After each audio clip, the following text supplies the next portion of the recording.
அனைவருக்கும் வணக்கம். நான் உங்கள் கார்த்திகேயன். இந்த காணொளியில் நாம் எவ்வாறு இபி பில், அதாவது மின்சார கட்டணத்தை நேரடியாக மின்வாரியத்திற்கு செலுத்துவது என்பதை பற்றி விரிவாக காண இருக்கிறோம்.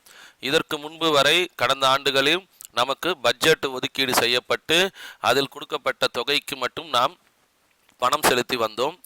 இந்த ஆண்டு முதல் இது நேரடியாக மின்வாரியத்தின் வங்கி கணக்கிற்கு செலுத்தும் வகையில் திட்டம் நிறைவேற்றப்பட்டுள்ளது. அதை எவ்வாறு செயல்படுத்துவது என்பதை பற்றி இந்த காணொளியில் விரிவாக காண்போம்.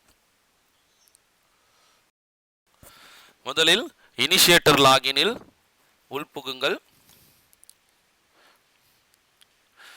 ஃபைனான்ஸ் என்பதை கிளிக் செய்யவும்.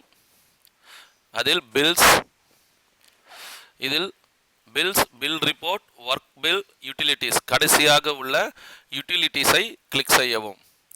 இதில் ஜெனரேட் இபி பில் என்று இருக்கும் பாருங்க, இதை கிளிக் பண்ணுங்க. கிளிக் பண்ணிங்கன்னா உங்களுக்கு இந்த மாதிரியான ஒரு பேஜ் இருக்கும். இதில் ஜஸ்ட் ஃபினான்ஷியல் இயரை மட்டும் சூஸ் பண்ணுங்க. நமக்கு எந்தெந்த ஃபினான்ஷியல் இயர்லேருந்து இப்போ பெண்டிங் அமௌண்ட் இருக்கோ அந்த ஃபினான்ஷியல் இயரை சூஸ் பண்ணுங்க. ஸோ இப்போ 2021-22 கொடுக்குறேன், அது வரல. ஸோ 22-23 எதுவும் பெண்டிங் இல்லை. ஸோ 23-24 கொடுத்து நான் கோ கொடுக்குறேன். ஸோ உங்களுக்கு இங்கே இவ்வளோ அமௌண்ட் வந்து பெண்டிங் அமௌண்ட்டாக உங்களுக்கு காட்டுது. ஸோ இந்த இன்வாய்ஸ் ஸ்டேட்டஸ்ன்னு இருக்குது பாருங்கள், இதை அன்பெய்டு இன்வாய்ஸாக மட்டும் சூஸ் பண்ணிக்கோங்க. கொடுத்துட்டு கோ கொடுங்க. இது ஒன்றும் ஜஸ்ட்டு நீங்கள் நார்மலாக நம்ம சம்பள பில்லோ இல்லை நான் சேலரி பில்லோ போடுற மாதிரியே தான் இது. செலக்ட் ஆல் கொடுத்துருங்க. செலக்ட் ஆல் கொடுத்த உடனே உங்களுக்கு நீங்கள் மொத்த பில்லு டோட்டல் கவுண்ட்டு 16 ரோஸ் இருக்குது. 45,421 ரூபா காட்டுது உங்களுக்கு. இதுக்கப்புறம் just generate bill. Generate bill கொடுத்து இந்த மாதிரியான எரர் உங்களுக்கு வந்ததுன்னா இது என்ன, ஏன் எதனால் இந்த எரர் வருதுன்னா நாம் அதிகப்படியான ரோஸை வந்து சூஸ் பண்ணியிருக்கோன்றது அர்த்தம். ஸோ அப்போ நாம் என்ன பண்ணணும்னா மினிமம் நம்பர் ஆஃப் ரோஸை சூஸ் பண்ணணும். ஸோ நான் செலக்ட் நன் கொடுத்துட்டேன். நான் ஜஸ்ட்டு ஒரே ஒரு பில் அக்கௌண்ட்டு, ஸோ இந்த நம்பரில் இருக்கக்கூடிய எல்லா பில்லையுமே நான் சூஸ் பண்ண போகிறேன். 2.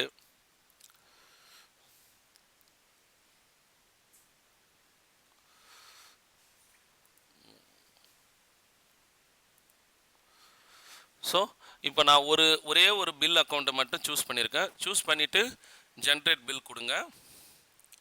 இப்போ உங்களுக்கு பாருங்கள், you have successfully generate the பில்லுன்ற இந்த மெசேஜ் கிடைக்கும்.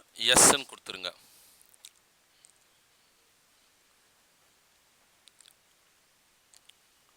எஸ்ன்னு கொடுத்தோன்னா ஆட்டோமேட்டிக்காக உங்களுக்கு அந்த நம்ம சம்பள பில்லோ இல்லை நம்ம நான் சேலரி பில்லோ போகிற பேஜுக்கு கொண்டு வந்துடும். இங்கே பாருங்கள், நமக்கு அவைலபிள் பட்ஜெட் அமௌண்ட்டு அவங்களே காட்டியிருக்காங்க.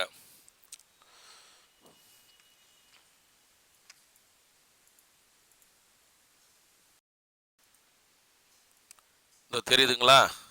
ஸோ நமக்கு வந்து அரசாங்கம் இந்த பட்ஜெட் அமௌண்ட், இவ்வளோ பட்ஜெட் அமௌண்ட்டை ஒதுக்கீடு செஞ்சுருக்காங்க. ஸோ இந்த தொகையை இப்போ நம்ம பயன்படுத்திக்கலாம். இப்போ அடுத்தபடியாக நாம் என்ன செய்ய போகிறோம்னா அப்ரூவர் குரூப்ஸை சூஸ் பண்ண போகிறோம். ஸோ இதுக்கு கட்டாயம் நீங்கள் ப்ரொசீடிங்கு வச்சே ஆகணுங்க.